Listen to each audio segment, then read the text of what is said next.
오늘 막 들어온 경제 뉴스를 따끈따끈하게 전해드리는 갓 잡은 경제 시간입니다.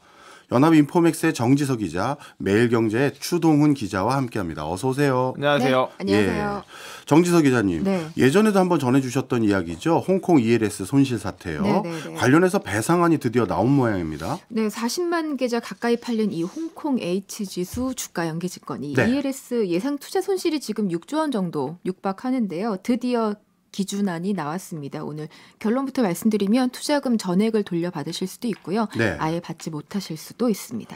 투자금 전액을 돌려받는다는 건 그만큼 완전한 불안전 판매가 이루어졌다라는 의미일 텐데요. 네. 이게 어떤 내용인지 자세히 좀 전해주세요. 일단 기준안에 따르면 은행과 증권사 같은 이제 판매사들이 투자자의 손실에 대해서 최저 0% 그리고 최대는 100%까지 배상을 할 수 있습니다. 예. 이 비율을 근데 어떻게 결정하냐면 일단 판매사의 원인을 가장 크게 봤어요. 판매사 요인을 최대 50%까지 두고요. 그리고 투자자의 고려 요소, 그러니까 뭐 나이가 많냐, 투자 경험이 많냐, 뭐 이런 것들, 또 금액을 얼마나 투자를 했냐 이런 것들에 따라서 플러스 마이너스 45% 그리고 기타 요소를 플러스 마이너스 10% 고려해야 합니다.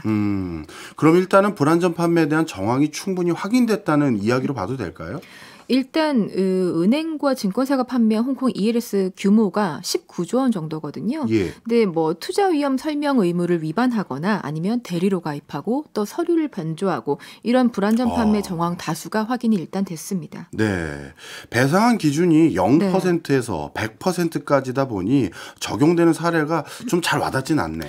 일단 그 ELS를 처음 투자한 고령층 같은 경우에는 높은 수준의 배상 비율을 받을 수 있을 걸로 보여요. 예. 예를 들면 80대 초반의 투자자가 예적금을 목적으로 은행에서 가입을 해서 수천만 원을 냈다고 하면 근데 그 과정에서 판매사가 제대로 설명을 하지 않았다. 그러면 배상 비율은 한 75% 내외로 결정될 것 같고요. 네. 대신에 고령자임에도 배상 비율이 또 낮아질 수도 있습니다. 아까 말씀드린 투자 경험이나 뭐 규모나 관련해서요. 예. 대신 뭐 물론 고령자가 아니어도 개별 사유가 충분하면 높은 배상 비율이 또 적용됩니다. 예를 들어서 40대 중반의 전업주부가 중증 질환 진단금 치료비 목적으로 예치해둔 돈을 은행에 방문해서 ELS 가입 권유를 받고 가입을 하게 된다면 해당 투자자는 한 60% 수준의 배상을 받을 수 있을 것 같고요. 예. 또 반면에 40대 투자자가 은행 직원으로부터 ELS 가입을 권유받았어요. 근데 그걸 모바일로 가입했다. 그러면 본인의 의지가 더 반영이 된 거기 때문에 30% 수준에서 손실 배상 비율이 결정될 가능성이 큽니다. 네. ELS 금융상품을 은행에서 가입하신 분도 계실 거고 네. 증권사에서 가입하신 분도 계실 것 같은데요. 그렇죠. 이 둘 사이에 뭐 배상 비율이 좀 달라진다든가 증권사는 뭐 다른 룰을 적용한다든가 뭐 그런 내용이 있나요? 전체 일단 19조 원 판매 규모 중에 은행이 15조 원 이상, 그러니까 80% 정도가 되거든요. 예. 물론 증권사도 큽니다. 3조 원 정도 되니까 큰데요. 그래도 증권사가 상대적으로 규모가 좀 작죠. 보니까 근데 은행들은 투자자 손실 위험이 커진 시기에 과도하게 영업 목표를 설정해서 실적 경쟁을 조장한 경우가 좀 많이 적발이 됐습니다. 예.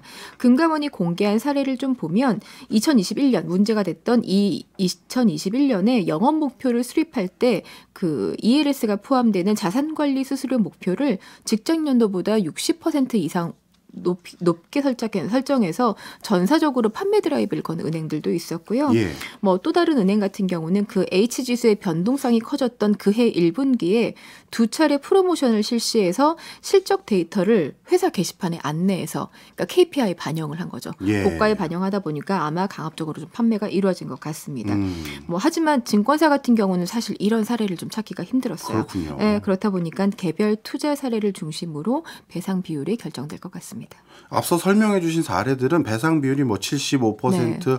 60% 나름대로 그래도 소비자 입장에선 일부라도 돌려받으니 한숨 돌렸다라는 수준의 배상 비율이 있긴 한 것 같은데요.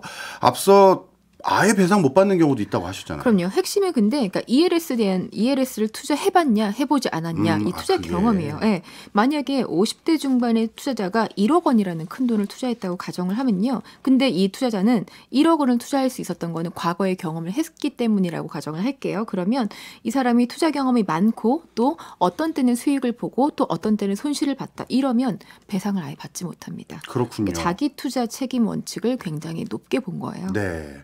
그럼 최대 100%라고 하지만 손실 보전이 안 될 수도 있다는 얘기네요. 네, 맞습니다. 판매자나 투자자 측의 당사자 일방 책임만 인정되는 경우를 완전히 배제할 수 없기 때문에 그 손실 비율, 그러니까 배상 비율의 그 레인지는 0에서 100%까지로 설정이 됐지만 사실 대부분은 쌍방 책임일 가능성이 더 크거든요. 자동차 사고랑 똑같네요. 네, 똑같아요. 현재 금융당국이 다수의 손실 사례가 20%에서 60% 범위 내에 있을 걸로 지금 보고 있는데요. 지금 과거의 손실배상 비율이 40%에서 80%에 달했던 독일 국채연계증권 기억나시죠? 예, 이 DLF 사태 때와 비교하면 상품의 특성이나 소비자 환경 변화 등을 고려할 때 아무래도 판매사의 책임이 더 인정되긴 어렵다고 본 겁니다. 그 이번에 아까 말씀드렸다시피 레인지를 굉장히 넓게 설정을 했잖아요. 근데 ELS라는 상품 자체는 그 전례였던 DLF나 또는 사모펀드 대비 공모 형식으로 모집이 되기 때문에 아무래도 상대적으로 조금 더 대중화되어 있고 또 정형화되어 있는 상품이거든요. 그리고 이미 그런 앞선 사모펀드 DLF 사태 때문에 그 금융소비자보호법이 강하게 시행이 된 시기였어요. ELS가 많이 판매됐을 때는. 그래서 소비자 보호 규제나 관련 절차가 매우 강화가 된 상태였기 때문에 평균 배상 비율이 DLF 사태 때보다는 더 하락할 수밖에 없어 보입니다. 그렇군요. 상대적으로 대중화되고 정형화된 상품이다 보니 자기 책임의 원칙을 더 고려했다 이런 뜻이네요. 네, 사실 뭐 DLF 사태 그 당시에도 사적화의 개념으로 손실을 보전해 주는 데 대한 논란이 좀 컸었거든요. 이번 ELS 사태보단 그 상품에 대한 투자자들의 이해도가 낮다고 하지만 투자자가 자기 책임 원칙이 훼손됐다라는 지적이 굉장히 많았습니다. 그래서 이번에는 이 ELS 상품의 대중성을 고려해서 이 부분에 대한 원칙이 좀 더 지켜지도록 결정을 한 거고요. 하지만 또 금융당국이 그렇게만 하는 건 아니고 적극적으로 자율배상에 임하는 금융회사에게는 앞으로 사태에 대한 제재 수준을 결정하는 과정에서 그 노력에 대해서 참작을 좀 해주기로 했습니다. 아, 적극적으로 투자자들에게 배상하려고 하는 금융회사들은 받아야 될 벌을 낮춰주겠다 이거네요. 네, 오늘 금감원에서 진행된 브리핑에 이제 이복현 금감원장이 직접 나와서 이야기를 좀 했는데요. 각 판매사가 이번 조정 기준에 따라서 자율적으로 배상을 실시할 수 있으니 사후에 수습 노력을 어떻게 하느냐에 따라서 과징금 등의 제재 수준을 결정하는 과정에서 충분히 참작하겠다. 그러니까 사실상 자율배상과 관련해서 금융회사를 좀 압박을 한 걸로 보입니다. 뭐 아마도 앞으로 이제 배상과 관련해서 많은 법적 다툼이 이어질 거거든요. 근데 이게 사실 다 비용 문제예요. 그렇죠. 네, 그래서 그렇다 보니까 사회 경제적으로 비용을 좀 최소화할 수 있도록 판매사한테 적극적인 협조를 당부한 걸로 보입니다. 자발적으로 벌을 덜 받기 위해서 배상을 더 높여주거나 아니면 금감원의 룰에 따라서 배상을 하든 간에 은행들은 이번 배상안으로 손실이 꽤 있겠습니다. 일단 배상안의 매트릭스 자체가 워낙 복잡해서 지금 재무적인 영향이 얼마가 어떻게 될까를 당장 정확하게 파악하기는 좀 어려워요. 근데 일단 당국은 국내 은행의 재무적인 건전성을 담보로 하는 보통주 자본 비율이 규제 비율을 크게 상회하고 있기 때문에 아마 뭐 분쟁 조정 영향이 제한적이지 않을까라고 보고 있긴 해요. 근데 손실 규모를 생각하면 앞서서 6조 원 정도라고 그랬잖아요. 그러면은 50%라만 평균적으로 세팅이 된다고 하더라도 3조 원이에요. 그러니까 조 단위의 그 사적 화해 비용이 들어갈 수밖에 없죠. 일단 은행들은 내달 초 정도에는 배상안 수용 여부 그리고 구체적인 가이드라인에 대해서 어떤 입장을 발표할 걸로 보입니다. 그렇군요.